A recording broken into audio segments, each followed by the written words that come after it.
Welcome back, Halo followers. Today I want to talk about what Phil Spencer basically just implied about Xbox and Halo and why it's important. And I got to get some things off my chest. Firstly, what he says here is, I got to say, bottom line, very frustrating and kind of shocking. I think Phil Spencer overall has been a good leader. However, this is the first thing that's really got me worried about his leadership for Xbox. However, you really have to commend his honesty here. So, basically, in this new article, Phil Spencer discussed about out-consoling Sony or out-consoling Nintendo. Obviously, the PS5 and Nintendo are doing really well, the Switch, and there isn't a great solution, they say. And so, what I get so upset about this new article here is that he literally said a while back here, January 27th of this year, that this was during the mass firing, right? Which is actually about what 120 something people or less got fired from 343 or will be fired in the next year. So this is a part of a larger layoff because Microsoft is overstaffed and they're losing like, I don't know, 4% of profit. So they got to fire super amounts of people.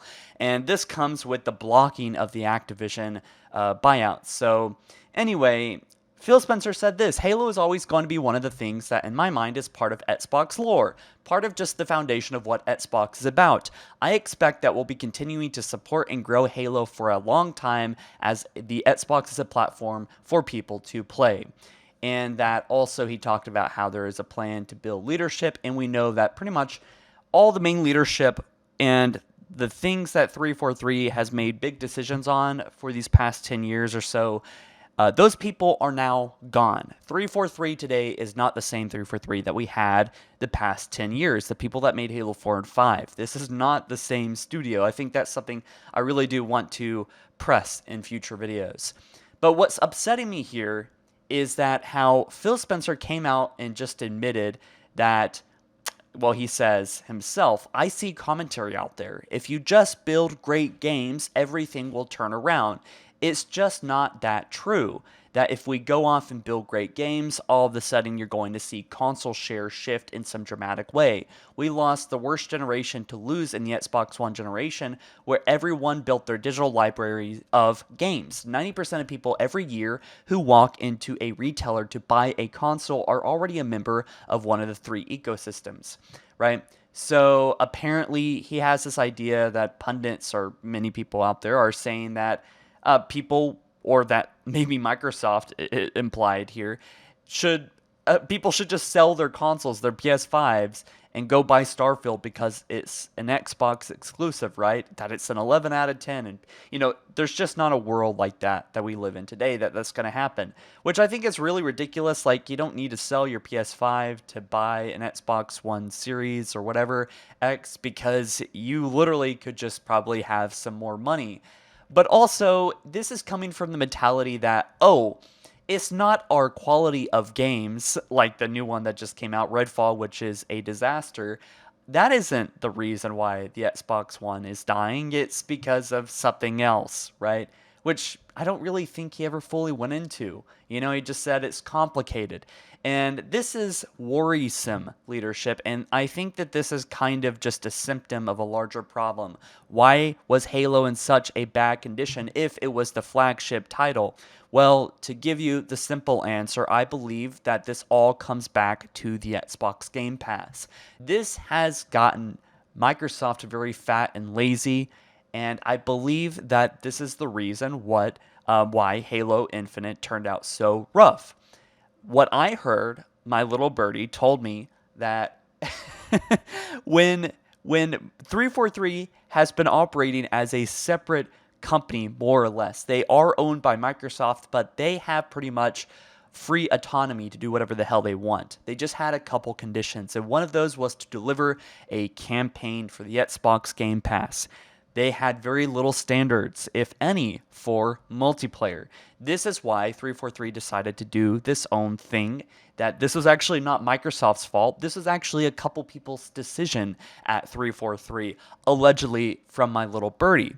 So I think that most of Halo Infinite is caused, its downfall has been caused by directly 343 leadership in their decisions, which is no longer there or have been replaced for the most part.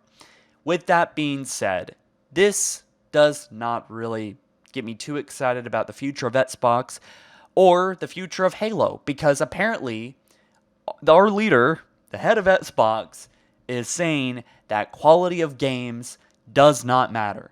And, I watch Moist Critical a lot, which, I think he made a really good point. And he said that people are not buying Nintendo for third party games. They're buying it for those really killer ones, right? Like Mario, as well as like Zelda and the Breath of the Wild, Tears of the Kingdom, and all those good games that come from Nintendo, right? That's what makes them special. And then the PS5 has things like God of War and Spider-Man and those really great iconic titles, right? Really good first-party games. And what does Xbox have? It really has no exclusivity. It really doesn't have, Halo is an exclusive, but also it got tanked pretty bad. But I wonder if this is the symptom of all the problems that we are experiencing as Halo fans here in the Halo community and for the Halo franchise, is that they think that if they make a killer Halo game, it's gonna do nothing for the future of Xbox. As if, honestly, I would be fine with them making exclusive Xbox Halo games again. I think that would probably help Xbox out a lot from a business perspective. It just makes sense, and then after a while release it on PC, just like what Sony's doing. So I think this is worrisome, and I see that there's some lashback towards what he's saying, and I just wanted to contribute and get my voice out there, because I don't think that this is a good perspective. If you build great games, everything will just turn around. I think if you do marketing well, Xbox can become king again, but I think that Microsoft has put so much damn money into this Game Pass, and it's really watering down all of what used to make Xbox special, and that's why, Sony's king, is that they still are doing a lot of those first party titles, and they're delivering really well. They're not doing this Halo Infinite thing, right? They are delivering right now. So anyway, and so is Nintendo. That's why they're winning. You don't buy a console. Why else would you buy a console? There's usually a game or two in mind when you buy a console. I know that this comment or this paragraph of what Phil Spencer said here is out of touch. And I mean that politely, but I do mean that it is out of touch. The first time I bought an Xbox was exclusively for Halo, okay?